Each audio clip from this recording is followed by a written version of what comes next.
कभी सोचा है कि जब हम सेविंग्स अकाउंट में पैसा रखते हैं या कोई लोन लेते हैं तो उसके पीछे का गणित क्या है? देखिए, इन सब के पीछे एक ही सीधा साधा इंजन काम करता है, साधारण ब्याज। आज हम इसी को समझने वाले हैं। एक ऐसी टूल किट तैयार करेंगे जिससे आप इस विषय के मास्टर बन जाएंगे। तो चलिए शुरू करते हैं। देखिए, साधारण ब्याज या सिंपल इंटरेस्ट, जैसा कि नाम से ही पता चलता है, बहुत ही सिंपल है। ये हिसाब लगाने का एक सीधा साधा तरीका है कि किसी रकम पर एक तय समय में कितनी कमाई होगी। सारा खेल बस दो चीजों का है, शुरुआती पैसा कितना था और उसे कितने वक्त के लिए रखा गया। तो आज हम क्या क्या कवर करने वाले हैं? सबसे पहले हम इसकी भाषा को समझेंगे, फिर इसके मास्टर फॉर्मूला पर नजर डालेंगे। उसके बाद देखेंगे कि पैसा कैसे बढ़ता है और अगर कोई जानकारी गायब हो तो उसे कैसे ढूंढना है। और हाँ, आखिर में एक असली परीक्षा का सवाल भी हल करेंगे। तो जैसा मैंने कहा, किसी भी चीज को समझने का पहला कदम है उसकी भाषा को जानना। तो चलिए सबसे पहले साधारण ब्याज में इस्तेमाल होने वाले कुछ सबसे जरूरी शब्दों को समझते हैं। सबसे पहला और सबसे जरूरी शब्द है मूलधन। अंग्रेजी में इसे कहते हैं प्रिंसिपल। ये वो शुरुआती पैसा है जहां से सारी कहानी शुरू होती है। आप इसे ऐसे समझ सकते हैं कि ये उस इमारत की नींव है जिस पर ब्याज बनेगा। हम इसे शॉर्ट में पी से दिखाएंगे। अच्छा, अब आती है दर, यानी कि रेट। ये वो स्पीड है जिससे आपका पैसा बढ़ेगा। ये एक परसेंटेज होता है जो ये बताता है कि हर साल मूलधन पर कितना ब्याज लगने वाला है। इसे हम R% से दिखाते हैं। और फिर आता है समय, यानी टाइम, जिसे हम टी कहेंगे। ये वो कुल ड्यूरेशन है, वो अवधि जिसके लिए पैसा उधार दिया गया है या इन्वेस्ट किया गया है। और इसका नियम तो बिल्कुल सीधा है, जितना ज्यादा समय उतना ही ज्यादा ब्याज। सिंपल। और आखिर में है मिश्र धन, यानी अमाउंट। ये वो टोटल पैसा है जो समय पूरा होने पर वापस मिलता है। मतलब इसमें आपका शुरुआती मूलधन भी है और उस पर कमाया गया सारा ब्याज भी। दोनों को जोड़कर बनता है अमाउंट। चलिए इसे एक छोटे से उदाहरण से समझते हैं ताकि सब कुछ बिल्कुल क्लियर हो जाए।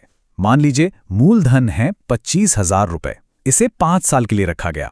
अब इन 5 सालों में इस पर 8,000 रुपए का ब्याज बना, तो कुल मिश्रधन कितना हुआ? सीधी सी बात है, मूलधन और ब्याज को जोड़ दीजिए, यानी 25,000 प्लस 8,000 हो गए 33,000 रुपए।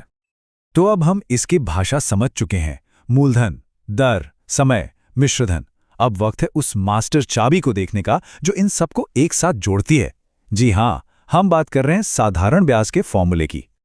तो ये रहा वो फॉर्मूला। ये बहुत ही सीधा है। साधारण ब्याज यानी सिंपल इंटरेस्ट निकालने के लिए आपको बस मूलधन, दर और समय को गुणा करना है। SI बराबर है P गुणा R% गुणा T। और इसमें एक बहुत सीधा सा रिश्ता है। अगर आप P, R या T में से किसी को भी बढ़ाएंगे तो आपका ब्याज भी उसी हिसाब से बढ़ जाएगा। चलिए अब इस टूल किट का असली इस्तेमाल करके देखते हैं। कुछ मजेदार सवालों के जवाब ढूंढते हैं, जैसे कि ये कैसे पता करें कि कोई पैसा कितने समय में डबल, ट्रिपल या मान लीजिए 4 गुना हो जाएगा। ये एक बहुत ही कॉमन सवाल है जो अक्सर कॉम्पिटिटिव एग्जाम्स में आता है। सवाल यह है कि साधारण ब्याज की किस दर पर कोई भी पैसा 15 साल में अपने आप का 4 गुना हो जाएगा। या हमें समय दिया है, ये भी बताया है कि पैसा कितना बढ़ा, बस ब्याज की दर ढूंढ निकालनी है। अब इसका जवाब एक बहुत ही स्मार्ट शॉर्टकट में छिपा है। जरा सोचिए, अगर कुल पैसा यानी मिश्रधन शुरुआती पैसे का 4 गुना हो गया, मतलब 4P, तो इसका सीधा सा मतलब है कि ब्याज कितना बना होगा? 3P है ना, क्योंकि 1P तो हमारा मूलधन ही था। बस अब इस 3P को हमारे मास्टर फॉर्मूले में डाल दीजिए। समय की जगह 15 साल लिखिए और देखिए दर निकल कर आएगी 20%। है ना कमाल की टाइम सेविंग ट्रिक? चलिए अब इस फॉर्मूले का एक और जादू देखते हैं। कभी कभी क्या होता है कि सवाल में दर या समय ही गायब कर दिया जाता है और हमें उसे ढूंढना होता है। ये बिल्कुल एक जासूस की तरह पहेली सुलझाने जैसा है। यहाँ एक और आम सा सवाल है। सलीम ने 7,200 रुपए उधार लिए। 3 साल बाद उसने कुल 9,576 रुपए वापस किए। तो अब सवाल यह है कि ब्याज की दर आखिर थी कितनी? इसको सॉल्व करने के लिए हमें बस 2 स्टेप्स लेने हैं। पहला, हमें यह पता लगाना है कि कुल ब्याज कितना बना। ये तो बहुत आसान है, बस मिश्रधन में से मूलधन को घटा दीजिए, यानी 9,576 में से 7,200 गए, बचे 2,376 रुपए। ये है हमारा ब्याज। अब दूसरा स्टेप, इस ब्याज की रकम को हमारे मास्टर फॉर्मूले में रखिए और आर यानी दर के लिए सॉल्व कीजिए और जवाब आ जाएगा 11%। ठीक है, अब तक हमने जो भी सीखा है उन सारे औजारों को एक साथ इस्तेमाल करने का टाइम आ गया है। अब हम एक असली परीक्षा का सवाल उठाएंगे जिसमें एक से ज्यादा स्टेप्स लगेंगे। तैयार हैं? तो सवाल ये है कि एक रकम 3.5 साल में 10,072 रुपए हो जाती है और वही रकम 6 साल में 11,552 रुपए हो जाती है। अब यहाँ एक ट्विस्ट है, हमें शुरुआती मूलधन बताया ही नहीं गया है। हमें बस 2 अलग अलग टाइम पर 2 अलग अलग अमाउंट दिए गए हैं और पता लगानी है ब्याज की दर। इस गुत्थी को सुलझाने के लिए हमें एक एक करके कदम बढ़ाने होंगे। ध्यान से सुनिएगा। सबसे पहले हम दोनों अमाउंट का अंतर निकालते हैं। इससे हमें 6 साल और 3.5 साल के बीच के 2.5 साल का ब्याज मिल जाएगा, जो है 1480 रुपए। अच्छा, अगर 2.5 साल का ब्याज 1480 है तो 1 साल का कितना होगा?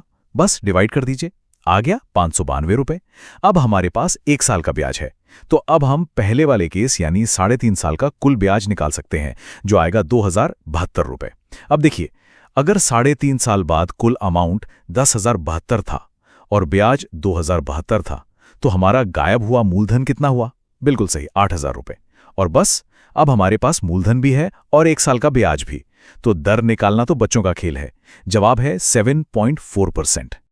तो देखा आपने, आखिर में बात बस इतनी सी है कि साधारण ब्याज के सवाल, पैटर्न पहचानने और सही टूल का सही समय पर इस्तेमाल करने का खेल है। एक बार आपको फॉर्मूला और उसके पीछे का लॉजिक समझ आ गया ना, फिर कैसा भी सवाल हो आप उसे हल कर ही लेंगे।